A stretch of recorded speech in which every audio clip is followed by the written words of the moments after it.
Hey everybody, Scoutcrafter here again, TGIF. Thank God it's Friday. Another week come and gone. Boy, this has been a crazy week, hasn't it? Lots going on, but we're trying to make it through one day at a time, and we got a good show planned for you today.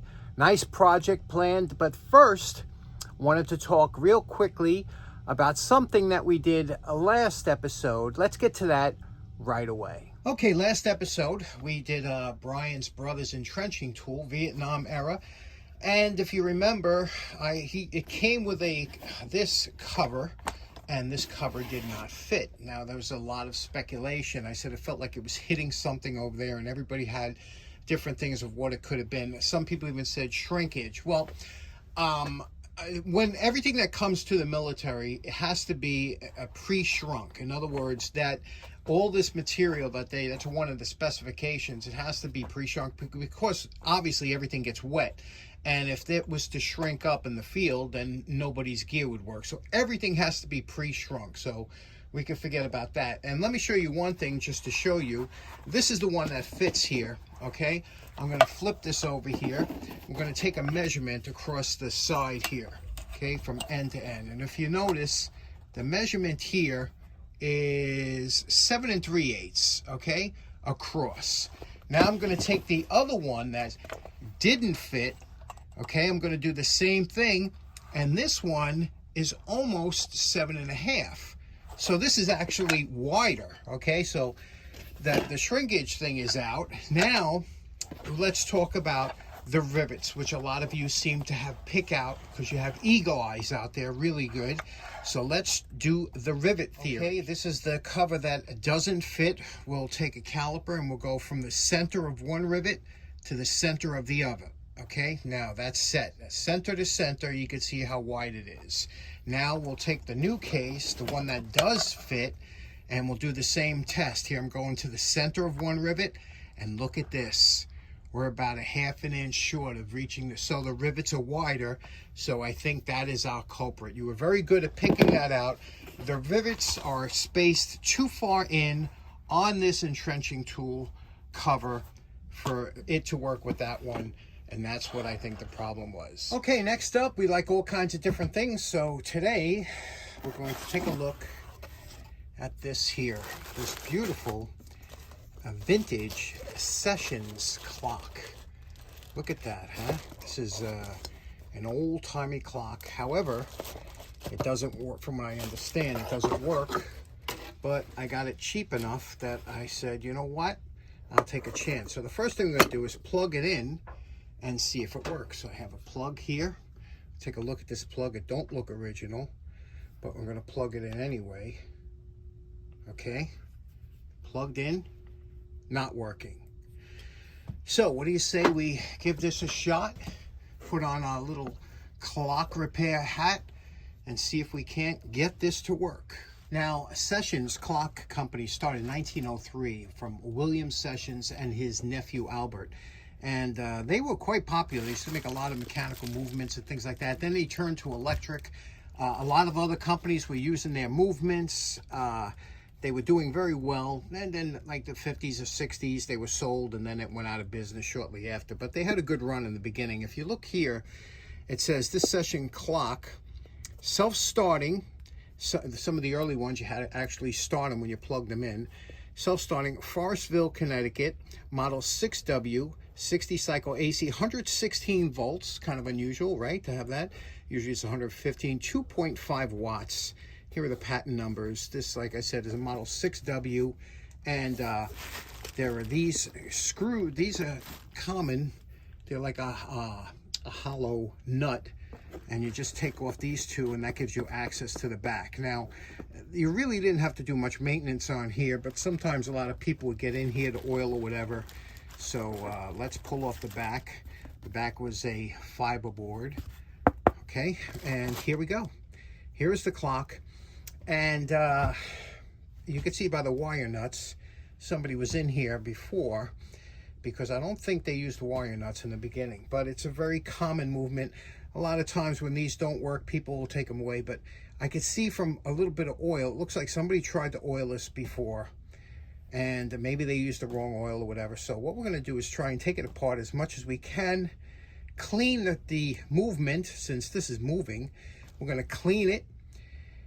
And then we're going, this is where I should use my ultrasonic, right? But we're going to clean it, and then we're going to put it back together, lubricate it, and see if we can't get this working. Now, to remove the stem here that is holding this from the movement from coming out, you have to put pliers on this little nut here and twist the stem out counterclockwise until this comes out. That's the set stem, and then this should lift right off once we undo the wire nuts. Okay, to remove the glass or globe here, there are these little tabs that are bent in around the face. Now, here's where I like to use button style pliers. These are absolutely fantastic, and I've had these for years. One of my favorite pairs of pliers. I use them all the time. And what makes them so nice is you could take the flat part, because it has a flat nose on it, the button style, put it on that tab, give it a slight bend, and you don't have to worry about twisting this all out of shape, because the flat tip will go nicely against there, and it gives you a nice bend out. And you can always bend it back later on. But we'll unbend those, and this should lift right up. Here we do. We have the glass, fragile, be careful. We have the bezel, which we'll clean up here, polish this out. Remember, that bezel looks, you know, corroded. God knows, like I said, I can't really date this. And here's the face. Now, the face here will come off with two little bent tabs, but you have to pull the hands off to get in there. Usually just a press fit on there to get this off. But we're going to see right now what we have to do to get behind this here. So I think we might have to pull the hands off. Okay, now what I did in order to get this, pop the hands off, not to damage the cardboard face, I took some folded cardstock that I had, folded it up to give it a good protection, and I took an ice cream stick and cut it into smaller pieces to stack it up. Now what I'm going to do is I'm going to take two screwdrivers like this. I've stacked it up enough that I'll have some height, and then I'll raise this under here and try and pop off by pushing down, and try and pop off the second hand just by doing that without trying to mess it up. Okay, believe it or not, that worked surprisingly well. Although as I got to the bottom hand, I had to go to one thickness of ice cream stick to get that. That's the bottom hand, and you can see it's held on. That's cut there, that it's just press fit on. So now we have the three hands over here undamaged, which is nice. And now this will just come right off here. Here's our sessions. We got to figure out a way to clean this. You got to be very careful to clean. I want to clean it. It's not too dirty. It looks like it's painted right on there. Don't look like a decal. There's a chip. So we'll see what we can do with this. Clean this. And you see that? You see that? That's remnants of somebody trying to oil this with the wrong oil. Now that's look at that. Look at that. That's probably the problem. Clocks are really funny. You have to use, not only do you have to use a good quality oil, not so much with electrics as you do with the wind-ups, but you have to have an oil that's not going to gunk up on you over time. That's why clock oil is used, and you use it in super minute. You know, too much oil is worse than anything, and obviously the wrong type of oil. We got to clean all this up, and you can see here, these little nuts, one is loose, you see? So we're going to undo that and take this whole thing out. So it's coming good so far. Now, I know this is going to sound crazy, but anytime I get a chance to use a nut driver is a good day. I bought these when I was young. This is one of the more expensive tools I ever bought when I was just getting into tools. I bought a Sears Craftsman nut driver set. And you don't get to use these often, but boy, oh boy, when you get a chance to use these, it's the best thing ever. These things work great. They look fantastic. And I love my set. Even though it's yellowing just a little bit, I don't care. Just love them. Look with that gold printing on there.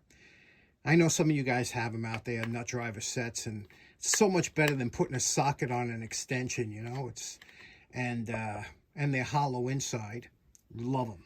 Okay, I'm just taking some pictures here so you can see how this works. Now, as you can see, this flywheel spins with the motor, right? As it does, it drives these gears inside. There's a little Can you see that worm gear in there that drives? And that is supposed to turn. There you go. See, it's turning that gear in there. And then that gear turns the top gear. Now, the problem is, like I said, it's gunked with oil. I don't see any broken teeth. We're going to clean this out. I'm going to use a cleaner to get the old oil out. And then I'm going to try and re-oil it with some zoom spout. That's as close as I have to clock oil. But I'm going to use it very sparingly. And I think I know what the problem with this was. I think that what was happening is, you see this is the base of the clock here, right?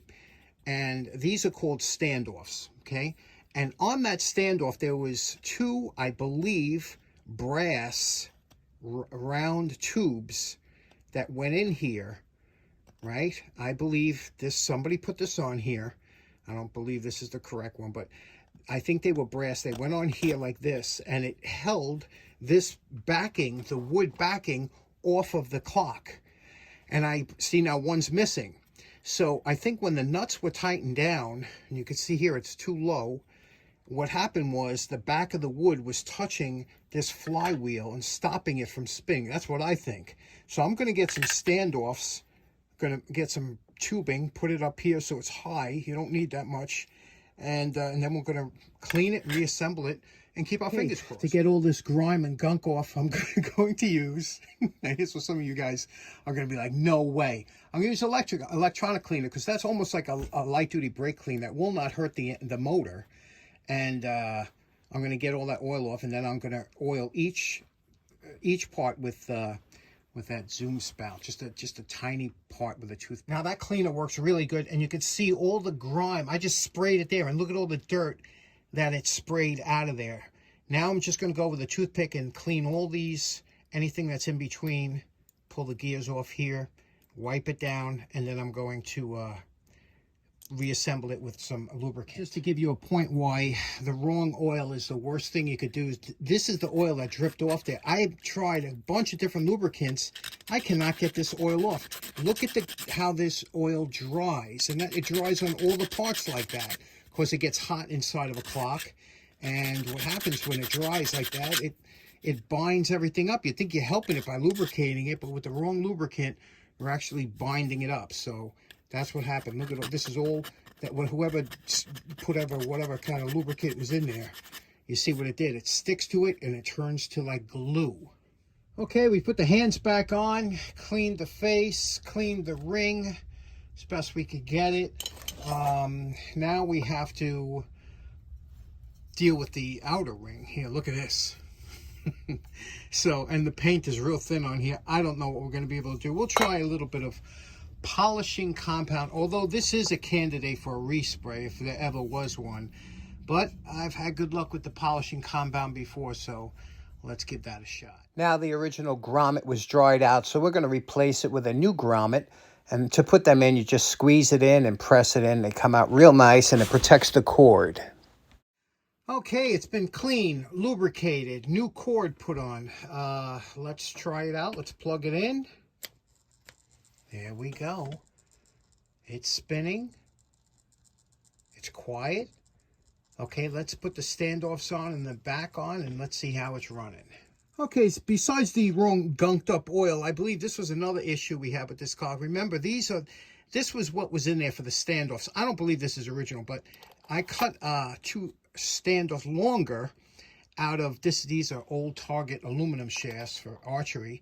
They stand proud of this now. When I put the backing on, it'll have clearance here and allow that to spin properly, because it felt a little wonky before, and there was one missing, remember?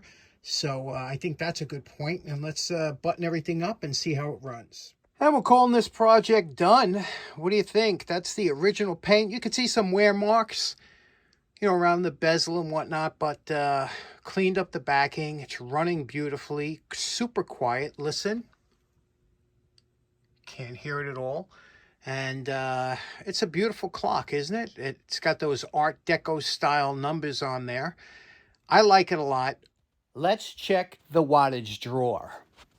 And we are running at 2 watts, so it's a low draw, smooth running clock. Okay, so in closing, I gotta tell you, I love that clock. I really do. I love all kinds of electric clocks. Even when I was in school, we used to stare at the clock, you know, waiting for the day to pass. The funny thing is, they're taking all the old school clocks out of schools and they're replacing them with digital clocks because the youngsters have a hard time reading analog clocks. Not their fault, that's just the way it is. But you're going to see a lot of them on eBay popping up, school clocks. They're all over the place. They're not cheap, but I always found them really interesting. And if there's one thing I want you to take away from today's episode, it is lubricants. Now, I have good clock oil in the attic. I have some really good stuff, but I save that for watches and things like that where it's really important.